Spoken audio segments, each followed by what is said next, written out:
आपने अभी एक फोटो पोस्ट किया, एक यूपीआई पेमेंट किया और थोड़ी सी रील्स देख ली। ये सारा डेटा कहाँ से आ रहा है, कहाँ जा रहा है और कहाँ प्रोसेस हो रहा है? आपने सुना होगा क्लाउड में हो रहा है ये सब, बट क्लाउड है क्या? क्लाउड कोई हवा में चीज नहीं है। क्लाउड एक बिल्डिंग के अंदर होता है जिसे हम कहते हैं डेटा सेंटर्स। इसको समझो एक हाई सिक्योरिटी डिजिटल गोडाउन। आपकी हर फोटो, हर रील, हर ईमेल इन्हीं कंप्यूटर्स की ड्राइव में स्टोर और प्रोसेस होता है। यहाँ पे प्रोसेसिंग भी होती है, तो ये एक तरह का डिजिटल दिमाग भी है। जब आप ओके गूगल बोलते हो या कोई यूपीआई पेमेंट करते हो या इवन चैट जीपीटी से कोई सवाल पूछते हो, तो ये सारी प्रोसेसिंग हजारों पावरफुल सर्वर्स एक साथ मिलकर कुछ सेकंड्स में ये सारी चीजें करके देते हैं। तो याद रखो, डेटा सेंटर मतलब स्टोरेज प्लस प्रोसेसिंग। तो ये बिल्डिंग्स या डेटा सेंटर कहाँ है, उससे कुछ फर्क पड़ता है? दो चीजों पे फर्क पड़ता है, स्पीड और सिक्योरिटी। पहले स्पीड। अगर आपको पानी चाहिए तो पानी की टंकी आपके जितना पास उतना ज्यादा स्पीड से आपके पास पानी आएगा। तो वही सेम लॉजिक यहाँ भी लगता है। जितना डेटा सेंटर आपके पास होगा उतना ही फास्ट कोई भी इंटरनेट वाली चीज हो पाएगी।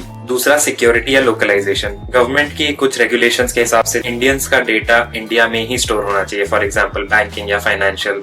तो ये सब भी रीजंस हैं कि डेटा सेंटर्स कंट्री वाइज या रीजन वाइज बनाए जाते हैं। और इन्हीं दो रीजंस की वजह से बड़ी बड़ी कंपनीज जैसे Google, Amazon billions of dollars का खर्चा करके इंडिया में नए नए डेटा सेंटर्स बना रहे हैं। ये डेटा सेंटर्स हमारी डिजिटल लाइफ के बैकबोन होते हैं और इनमें से अगर कोई भी बंद या किसी तरह से डैमेज हो गया और अगर उनका बैकअप नहीं है तो सोचो एक तरह का डिजिटल बंद लग जाएगा। और इसी तरह की कई न्यूज रिपोर्ट्स भी आपने देखे होंगे कि कुछ आउटेज हो गया, तो जनरली वो डेटा सेंटर्स में हो सकता है। सर्वर डाउन आपने अगर सुना होगा, तो ये सर्वर्स भी इन्हीं डेटा सेंटर्स के अंदर ही होते हैं जनरली। एक डेटा सेंटर इतनी इलेक्ट्रिसिटी यूज करता है कि एक छोटा शहर पूरा उससे पावर हो जाएगा। एंड मेजर पार्ट ऑफ ये इलेक्ट्रिसिटी यूज होता है इनकी कूलिंग या इनको ठंडा रखने में, क्योंकि ये इतनी प्रोसेसिंग कर रहे होते हैं हर सेकंड हजारों लाखों करोड़ों लोगों के डेटा का कि ये ओवरहीट हो सकते हैं और जल सकते हैं। तो इनको ठंडा रखना बहुत जरूरी है। तो इन्हीं सब रीजंस की वजह से जितना ज्यादा डेटा और प्रोसेसिंग और यूजेज बढ़ेगा दुनिया में, उतने ज्यादा डेटा सेंटर्स की रिक्वायरमेंट बढ़ती जाएगी।